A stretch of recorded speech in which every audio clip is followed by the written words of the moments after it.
Good morning student. आज हम लोग अगला क्वेश्चन पढ़ेंगे।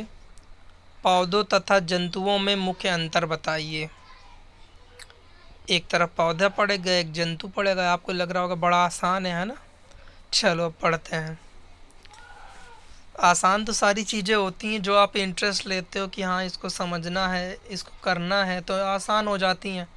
आप उसको ये लेते हो कि अरे कौन पढ़े, कितना सारा हो गया, कैसे करेंगे, तो वो चीज़ें कठिन होती चली जाती हैं। आप छोड़ते चले जाओगे, काम नहीं पूरा करोगे, कठिन होता चला जाएगा। करते जाओगे थोड़ा थोड़ा करके तो होता चला जाएगा। ठीक है, इसीलिए कह रहे हैं बच्चों की थोड़ा थोड़ा करते जाइए। ओके, और इंटरेस्ट के लिए पढ़िए, अपने नॉलेज के लिए पढ़िए, रट्टू तोता नहीं बनिए, है ना। चलिए, पौधे का शरीर संगठन सरल प्रकार का होता है। ठीक है, तो पौधों का जो शरीर होता है, संगठन जो होता है, वो थोड़ा सरल होता है। कहाँ उसमें फेफड़े, हार्ट और किडनी नहीं होती ना, सब उल्टी सीधी चीज़ें। और जंतु में अपेक्षाकृत जटिल प्रकार का होता है, सब कुछ हमें पढ़ना पड़ता है। ब्लड सर्कुलेशन, हीमोग्लोबिन, घुलनशील, अघुलनशील, फेफड़े, हृदय, सब तो ज़्यादा जटिल होता है। ठीक है, अब पौधे की कोशिका के चारों ओर सेलुलोज की बनी दृढ़ कोशिका होती है।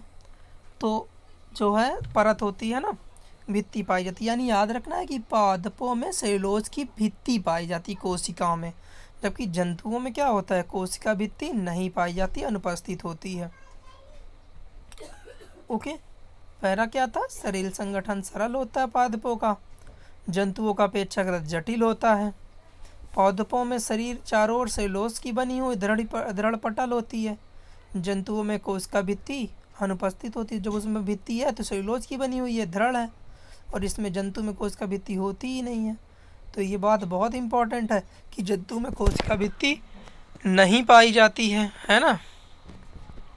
इसके बाद देखिए, अधिकतर पादप कोशिकाओं में एक हरे रंग का कोशिकांग पाया जाता है, जिसे हरित लवक कहते हैं, क्लोरोप्लास्ट कहते हैं। तो पादप में कोशिकाओं में एक लवक पाया जाता है अधिकतर में, उसे हम क्या कहेंगे, हरित लवक कहेंगे। जंतु वाले में क्या होगा, हरित लवक अनुपस्थित होगा, है ना, हरित लवक अनुपस्थित होता है। इसके बाद देखिए, पौधे जल, CO2 तथा सूर्य के प्रकाश की उपस्थिति में अपना प्रकाश संश्लेषण करते हैं, फोटोसिंथेसिस करते हैं, भोजन बनाते हैं, खाना बनाते हैं। आप लोग भी तो खाना बनाते हो, है ना। नहीं, आप लोग खाना बनाते नहीं हो, पकाते हो, याद रखना है ना। क्योंकि हम लोग जो है, जंतु जो होते हैं ना, हम लोगों, कोई भी जंतु हो, गाय भैंस, छोटा सा बड़ा सा कीड़ा, छोटा कीड़ा, सब जंतुओं में प्रकाश संश्लेषण क्रिया नहीं होती, इसलिए कारण ये अपना भोजन स्वयं नहीं बना पाते। हम लोग पादप से भोजन लेते हैं, या पादप से जैसे किसी जानवर ने लिया और उसको हमने मार डाला, और उसको पकाते हैं, बनाते नहीं है, है ना। इसलिए खाना बनाना नहीं होता, खाना क्या होता है, पकाना होता है। पौधे स्वपोषी यानी ऑटोट्रोपस होते हैं। भाई स्वपोषी होते हैं ना, क्योंकि वो अपना भोजन स्वयं बनाते हैं। जंतु क्या होते हैं, परपोषी होते हैं। ठीक है, अगला क्वेश्चन देखते हैं। अजायब घर यानी संग्रहालय, म्यूजियम और अजायब घर किसे कहते हैं, तो ध्यान देना है बच्चों, है ना।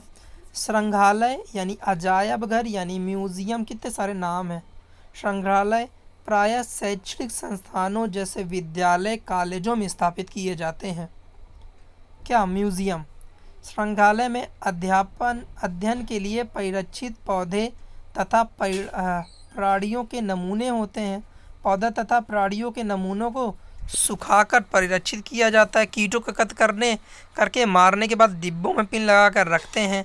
बड़े प्राणी जैसे पक्षी, स्तनधारी को प्रायः परिरक्षित घोल में डालकर चारों ओर भरकर परिरक्षित कर देते हैं। संग्रहालय प्रायः प्राणियों कंकाल भी रखे जाते हैं। भाई आपकी जो लैब है वहाँ आपने देखा है कि बहुत सारे जंतु रखे हुए हैं डूबे हुए, या बहुत सारे जो है ऐसे कीड़े मकोड़े भी सुखा के भी रखे जाते हैं अलग अलग तरीके से, तो उसे हम कहते हैं अजायब घर। अब ये तो छोटे छोटे हो गए भाई, है ना, लेकिन कुछ बड़े बड़े जगहों पे बड़े बड़े होते हैं।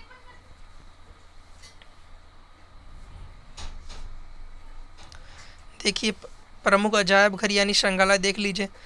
Natural history museum London, forest museum Andaman Nicobar द्वीप समूह, ये बहुत इंपॉर्टेंट है हमारे देश का द्वीप समूह में जो है फॉरेस्ट म्यूजियम। फिर national museum of natural history Delhi. कुछ आपसे यहाँ के पूछे जाएंगे, 2 बताइए 5 बताइए, इसलिए इनको याद रखना है आपको। Prince of Wales museum Mumbai, Indian Museum Kolkata, Maharaja Sawai Man Singh museum Jaipur. ये बेटा आपको ज़िंदगी भर पूछे जाने हैं। सवाई देखिए नाम साबित हो रहा है, महाराजा सवाई मान सिंह, थोड़ा राजस्थानी टाइप का नाम है, तो जयपुर में है। इंडियन म्यूजियम कोलकाता में है। प्रिंस ऑफ वेल्स म्यूजियम अगर आप थोड़ा ध्यान रखें तो प्रिंस राजा होता है, मुंबई है ना। Prince of Wales museum Mumbai, अभी देश का राजा जैसा होता ही है ना Mumbai. National museum of nature, तो नेशनल पूरा जहाँ पर का हिस्ट्री यानी नेशनल होगा आपका पूरा राजधानी है ना दिल्ली, तो national museum of history Delhi. देखिए नेशनल और इंडियन म्यूजियम में कंफ्यूज नहीं होना है ना। इंडियन म्यूजियम कोलकाता में है, इंडिया का जो म्यूज़ियम है समझ लीजिए कोलकाता में, नेशनल है आपका दिल्ली में। फॉरेस्ट म्यूज़ियम, तो फॉरेस्ट तो हमारे यहाँ अंडमान निकोबार द्वीप समूह में ही लगते हैं। और सबसे बड़ा म्यूज़ियम जो है नेचुरल हिस्ट्री म्यूज़ियम लंदन में है। ठीक है, इतना आप लोग कर लीजिएगा। Thank you.